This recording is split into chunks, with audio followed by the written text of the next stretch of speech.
Hi, I'm Jacob Hornberger, Libertarian candidate for president, and this is a video message to the members of the Delaware Libertarian Party. Thank you for letting me communicate to you in this fashion. You have my word that if I am elected president, the very first law I'm going to get enacted is one that makes it illegal for Libertarian Party conventions to be held on the same weekend. We are now down to 0% in the polls. Zero for the presidential candidacy for the Libertarian Party in 2024. This is down, of course, from around 1% 3 years ago. So we already know the results of the presidential contest in November. Because if voter sentiment has not changed or has actually gotten worse toward the Libertarian Party, it's not going to get any better over the next 6 or 7 months unless we change directions. And this is what I've been advocating ever since I entered this race. That if we change directions completely and dramatically from the direction this party's been going for 20 years, we have the potential of achieving a major breakout in votes. And most important, we have the ability to lead America to freedom, which is our job. I'm with the 100% of people who reject this message that this party's been putting out. I believe it is a bad message for a party that prides itself on liberty and that calls itself the party of principle. Look at the positions that we've been putting out for 20 years and that we continue to advocate in this race.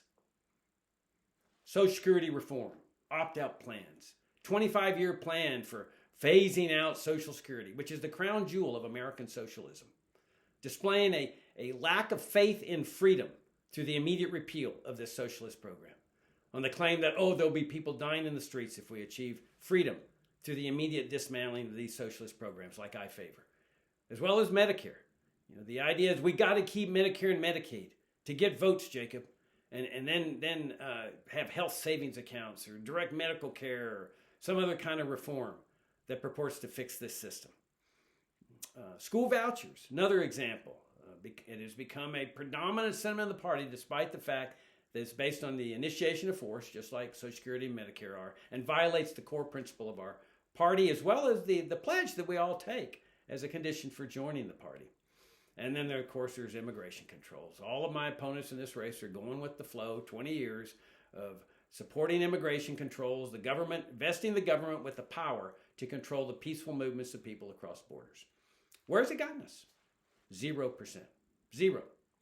What I'm saying is that if we change directions completely, dramatically, reject all that libertarian socialism, and run a campaign of pure principle, open borders, immediate dismantling of socialist programs, drug legalization, legalize the whole thing, dismantle the national security state, separate money in the state, education in the state, economy in the state, healthcare in the state, that gives us the ability to achieve a major breakout of some 10 to 15%. Because there is a constituency out there that will vote for liberty, but will never vote for welfare state reform.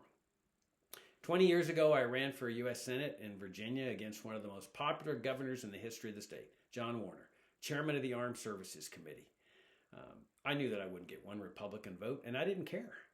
The Democrats weren't running anybody, but I knew I wouldn't get their votes either. I didn't care about that either. I'm calling for the repeal of Social Security, Medicare, Medicaid, public schooling, open borders. But I went in and had a meeting with a minister at the Alfred Street Baptist Church, one of the most prominent churches in the black community in the country.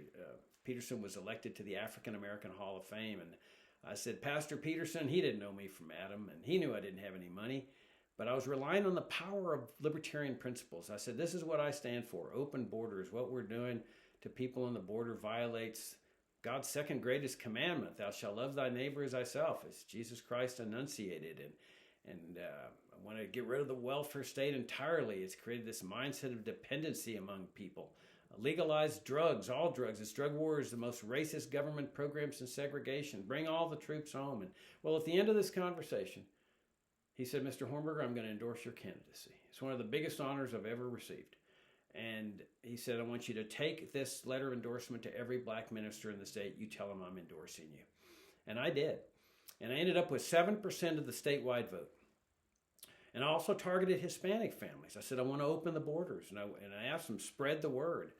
And this is 20 years ago. This is why I keep saying that we can break out to double that That was 20 years ago. We can double that to 10 to 15%, but only with a message of principle, because people will not vote for reform. It's just not going to happen. We can see that in the polls, 0%. Now, take, for example, immigration. The standard mindset for 20 years has been, this is a popular position among Republicans, Jacob, that, boy, they garner votes with this. We can do the same over here if we adopt this position of immigration controls. Really? Where's it gotten us? 0%.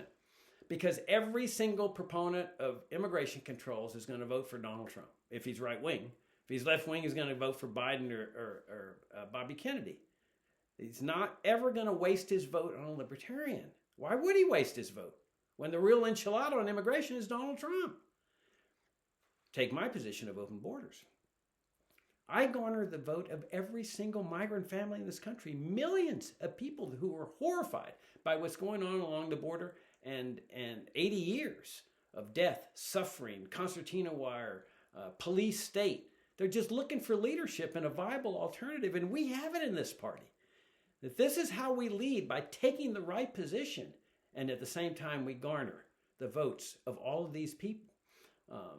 This is what breaks us out into the votes, by targeting different groups of people, not Republicans, blacks on the basis of the drug wars, the most racist government program since segregation, migrant families, people who don't vote, that's 50% right there. And then you've got people who are struggling. They'll vote for us when they see we're for sound money.